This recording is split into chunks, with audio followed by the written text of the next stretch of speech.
귀엽고 깜찍하고 발랄하고 쓰리고 뉴스 자키 김영민 아나운서와 주요 뉴스를 함께합니다. 영민한 뉴스 김영민 아나운서 어서 오세요. 안녕하세요. 안녕하세요. 서울은 맑은데요. 지금 이 밑에 지방 중부 밑으로는 비가 많이 와서 참 걱정입니다. 네, 맞습니다. 그렇습니다. 좀 호우 피해가 없기를 정말 다시 바라면서 저희 오늘 방송 시작해 보도록 하겠습니다. 윤석열 대통령이 국회를 통과한 최상병 특검법에 대해 제2요구권을 행사했습니다. 지금 사실 대통령은 미국 순방 중이에요. 맞습니다. 그런데 제2요구를 행사했다고요? 네, 그렇습니다.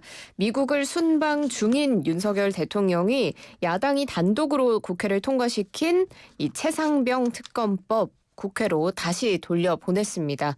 해외에 있기 때문에 전자결제로 이 제2요구권을 행사한 건데요. 네. 취임 후 8번째 제2요구권 행사이고요. 법안 수로는 15번째가 됩니다. 네. 한덕수 국무총리가 이번 최상병 특검법 수정안에 대해서 위헌을 더한 특검법은 해법이 될 수 없다고 강조하기도 했습니다. 그렇군요. 이 재표결 시점 국회로 돌아오는데요. 언제쯤 예상이 됩니까? 네, 민주당은 지금 정권 몰락의 시발점이 될 것이다 이렇게 반발을 하고 있는데 네. 윤 대통령이 제2요구권을 행사하는 게 예상이 됐던 만큼 민주당은 재가결에 주력을 하고 있습니다. 그렇지만 다시 한번 가결이 되려면 전원이 출석했을 때 3분의 2, 그러니까 200명 이상의 찬성이 필요하게 되는데 예. 국민의힘이 100석이 넘잖아요. 네. 그러니까 이탈표가 조금 필요합니다. 네. 지금은 이탈표가 나오기 쉽지 않다는 전망이 있어서 민주당 일각에서는 국민의힘 당대표 선거가 끝난 이후로 미루자 이런 주장도 있다고 하고요. 네. 일단 당장 쉽지 않더라도 민주당은 회기마다 이 해병대원 특검법을 재발의한다는 계획입니다. 계속해서 윤 대통령의 제2요구권을 행사하면 또 부담을 줄 수도 있어서 이렇게 하는 게 아닐까 해석이 됩니다. 그러게요. 어떤 의도가 있는 건 아닌가 하는 국민들의 의미도 있을 것 같은데 그렇군요. 어제 국회 법사위가 윤석열 대통령의 탄핵 소추안 발의를 요청하는 국민동의 청원과 관련해서 청문회를 열기로 했다고요? 네, 그렇습니다. 국회 법제사법위원회가 오는 19일, 26일 이렇게 두 차례 청문회를 열고 윤석열 대통령의 탄핵소추안 발의 요청 국민동의 청원과 관련한 이야기를 하기로 했는데요. 네. 이렇게 국민청원에 따른 법사위 청문회 개최는 헌정사상 최초 처음 있는 일입니다. 예. 야당 단독으로 채택이 됐고 이 과정에서 여당인 국민의힘은 강하게 반발하면서 퇴장하기도 했는데요. 일단 야당 법사위원들은 19일 청문회에서는 최상병 순직 사건에 대한 대통령실 외압 의혹, 그리고 26일에는 김건희 여사의 명품 수수 의혹과 주가 조작 의혹에 대해서 집중적으로 이야기를 나누겠다라는 입장입니다. 네, 민주당 과반 이상이 되니까 헌정사상 최초의 일이 좀 많아지는 것 같습니다. 이게 좋은 건지 모르겠습니다만. 근데 김건희 여사 모녀가 증인으로 채택됐다는데 이거 뭡니까? 네, 26일 청문회에서 말씀드린 것처럼 김건희 여사 명품백 수수 주가 조작 의혹에 대해서 이야기를 하게 되는데 네. 그래서 26일 청문회에서 김건희 여사 그리고 김 여사의 모친인 최은순 씨까지 증인으로 채택이 됐습니다. 지금 국민의힘에서는 이 절차가 국회법에 어긋났기 때문에 청문회 개최는 물론이고 증인 채택까지도 무효다라고 주장을 하고 있지만 야당은 청문회에서 실체를 밝혀라라고 이야기를 하면서 여야가 첨예하게 맞붙고 있는데요. 송석준 국민의힘 의원의 발언을 빌려서 좀 살펴보면 국회법에 보면 청원 대상에 국가기관을 모독하는 성격의 내용은 청원 대상으로 금지하고 있다라면서 이번 청문회를 굉장히 비판하고 있고요. 그리고 지금 여당은 증인 요청에 응할 의무가 없다라는 입장이지만 민주당은 불출석 증인들은 고발까지도 검토하겠다라는 입장을 보이고 있습니다. 그리고 과거 문재인 정부 때도 문재인 대통령 탄핵 청원 이런 것도 있고 그랬는데 이게 과연 국회에서 청문회까지 개최돼야 될 상황인가, 정치적으로 풀 수는 없는가, 뭐 그런 생각을 할 수도 있을 것 같네요. 청문회 실시를 놓고 여야가 그렇게 맞붙을 것 같은데요? 네, 맞습니다. 이 법사위 소속의 민주당, 조국혁신당 의원 모두 네. 11명은 이 전체 회의에서 바로 윤 대통령의 탄핵소추안 관련한 청원 내용을 네. 상정해서 야단 단독으로 처리를 했는데 이때 회의가 시작이 되자마자 네. 정청래 법사위원장이 해당 안건을 상정을 했는데 국민의힘 의원들은 여당 간사를 선임하는 게 먼저다라고 맞붙으면서 네. 여야 간 충돌이 있었고요.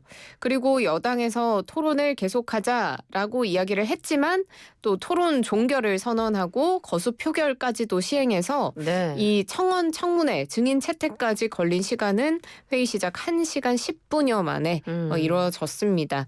표결에 참여하지 않고 퇴장을 했던 국민의힘은 지금 청문회 개최, 증인 채택 모두 무효라면서 추경호 원내대표는 이게 그야말로 세기의 코미디다라고 평가하기도 했습니다.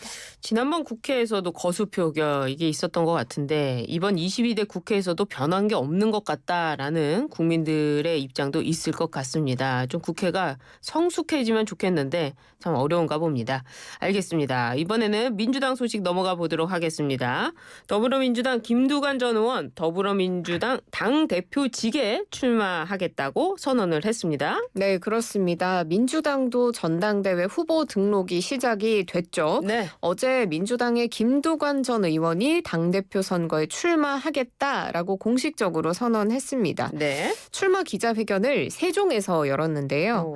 이번 출마는 눈에 뻔히 보이는 민주당의 붕괴를 온몸으로 막겠다는 강력한 의지다라고 이야기를 했습니다. 네. 민주당의 생명이 다양성인데 지금 민주당에서 토론은 언감생심이고 1인의 지시에 일렬종대로 돌격하는 전체주의의 유령이 떠돌고 있다. 이렇게 이재명 일극체제를 굉장히 강하게 비판하기도 그러네요. 했는데요. 네, 그래서 김두관 전 의원은 여야가 강대강으로 계속 싸우는 것보다는 노무현 전 대통령의 대연정 정신처럼 경제와 민생을 먼저 챙기는 게 필요하다고 하면서 이 여야 협치, 대화를 위해서도 본인이 적임자다라고 이야기를 한 것으로 보입니다. 예, 이재명의 일극체제라고 했는데 어떻게 연인 가도를 저지할 수 있을까요? 쉽지 않다라는 전망이 지배적이라고 보도가 많이 나오기는 하더라고요. 네. 지금 뭐 대선 후보도 이 대표가 거쳤고 당대표까지도 하면서 당이 재편이 된 지가 좀 오래됐고 네. 이번 총선에서도 또 압승을 하면서 그래요. 이 대표의 당 장악력이 커졌다고 볼 수가 있겠습니다.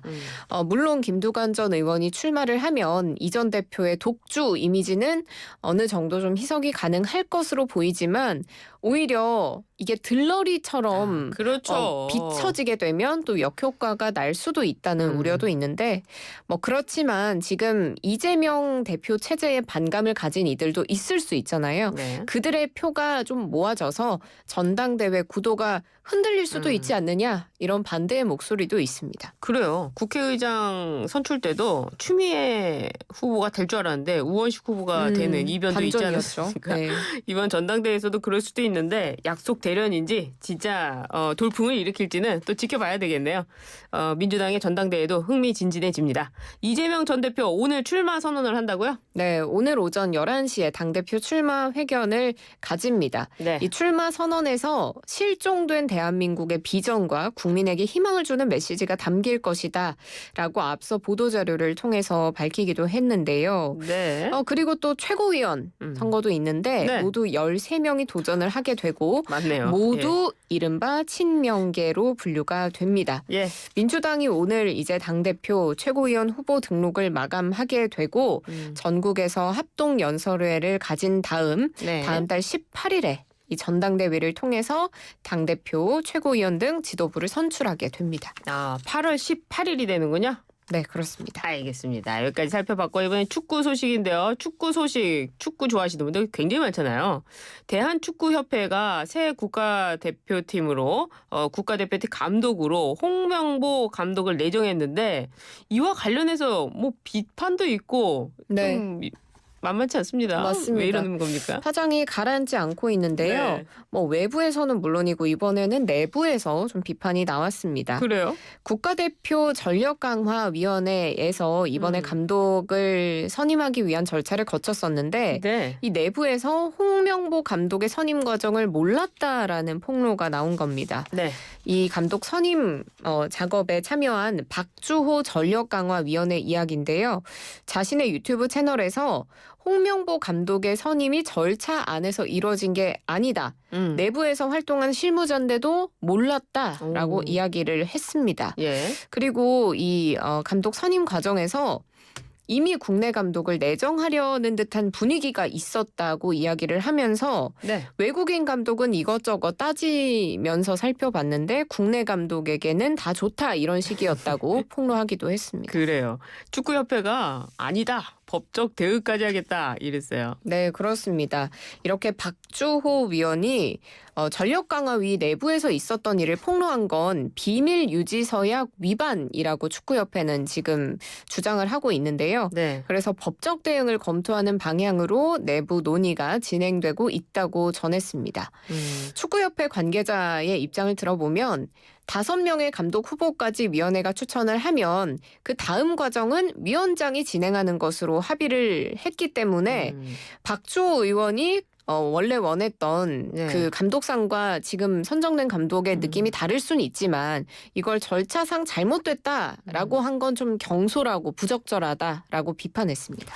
그래요. 이런 법적 대응도 있는데 이제 국가대표 선발팀도 이벤트가 아니라 정말 다른 나라들처럼 시스템적으로 쭉 이렇게 가야 되지 않나. 네네. 과거에 뭐 히딩크 감독도 5대0이라는 비판을 받고 잘라야 된다. 막 우리나라는 성격이 급하니까 막 금방 경질하는데 좀 어떤 국가적인 시스템도 필요하지 않나 이런 생각 드는데요. 오늘 마지막으로 청취율 조사 좀 얘기를 해야 될 것 같아요. 아, 그렇습니다. 네, 오늘 그 YTN 노래를 들어보니까 이렇더라고요. 못 만날 줄 알았는데 또 만났네요. 네. 네.